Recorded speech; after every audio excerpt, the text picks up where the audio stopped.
Hello दोस्तों, आज हम बात करेंगे चाणक्य नीति की। स्त्रियों में होती है ये 5 बुराइयां। सभी लोगों को इन स्त्रियों की बुराइयों से वाकिफ होना चाहिए। स्त्रियों के संबंध में ऐसा माना जाता है कि स्वयं भगवान भी यह नहीं समझ सकते कि किस स्त्री के मन में क्या चल रहा है। कुछ बातें ऐसी है जो अधिकतर स्त्रियों के स्वभाव में शामिल होती है। ये बातें कौन कौन सी है, इस संबंध में आचार्य चाणक्य ने अपने ग्रंथ चाणक्य नीति में बताया है। तो आइए दोस्तों शुरू करते हैं। आचार्य चाणक्य ने कहा कि अधिकांश स्त्रियां बात बात पर झूठ बोलती है। झूठ बोलने के स्वभाव के कारण स्त्रियां कई बार मुसीबत में फंस जाती है।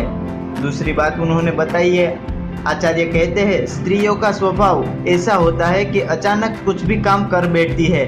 बिना सोच विचार के कुछ कार्य कर देने के कारण वो काफी बार मुसीबत में फंस जाती है और ऐसा होना उसके लिए आम बात है। तीसरी बात, चाणक्य के अनुसार काफी स्त्रियां बात बात पर नखरे करती है। दूसरों पर अपना प्रभाव बनाने के लिए और अन्य लोगों का ध्यान अपनी ओर आकर्षित करने के लिए स्त्रियां तरह तरह के नखरे दिखाती है। चौथी बात, कुछ महिलाएं आत्मविश्वास के चलते मूर्खतापूर्ण कार्य कर देती है। ऐसे में उन्हें कई बार परेशानियों का सामना करना पड़ता है और उसके साथ जुड़े लोग भी इस परेशानी में शामिल हो जाते हैं। पांचवी बात, आमतौर पर ज्यादातर महिलाएं धन की लोभी होती है।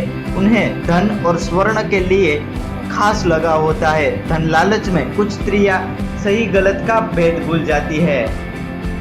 और दोस्तों, इसके साथ ही आचार्य चाणक्य ने स्त्रियों के संबंध में कुछ ऐसी 4 नीतियां भी बताई है जो हम सब लोगों को जाननी चाहिए। तो आइए आज हम उसके बारे में भी बात करते हैं। आचार्य चाणक्य ने चाणक्य नीति नाम ग्रंथ में स्त्री और पुरुष के लिए कई उपयोगी नीतियां बताई है। ये नीतियां आज भी सटीक है। तो आज हम बात करते हैं। आचार्य चाणक्य कहते हैं, मूर्ख शिष्य को उपदेश देने पर, चरित्रहीन स्त्री का पालन पोषण करने पर, किसी दुखी व्यक्ति के साथ रहने पर हमें सिर्फ दुख ही प्राप्त होता है। दूसरी नीति, यदि कोई स्त्री दुष्ट स्वभाव वाली है, हमेशा कठोर वचन बोलने वाली है, चरित्रहीन है, तो उसे छोड़ देना चाहिए या उससे दूर हो जाना चाहिए। इसी प्रकार किसी नीच व्यक्ति से भी किसी प्रकार का व्यवहार नहीं रखना चाहिए।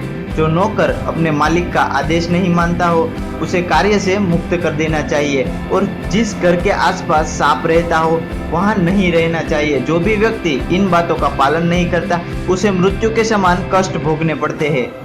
और आचार्य चाणक्य ने इसके साथ तीसरी नीति बताई है, किसी भी श्रेष्ठ पुरुष को आपातकालीन के लिए धन बचा कर रखना चाहिए। धन से भी अधिक अपनी पत्नी की रक्षा करनी चाहिए और पत्नी से भी ज्यादा स्वयं की रक्षा करनी चाहिए, क्योंकि पति सुरक्षित रहेगा तभी तो उसका परिवार सुरक्षित रहेगा। और चाणक्य ने इसके ग्रंथ में आखिरी नीति बताई है, किसी पुरुष का पुत्र आज्ञाकारी हो और पत्नी वश में हो तथा धन की कोई कमी न हो, तो उसका जीवन किसी स्वर्ग के समान ही है।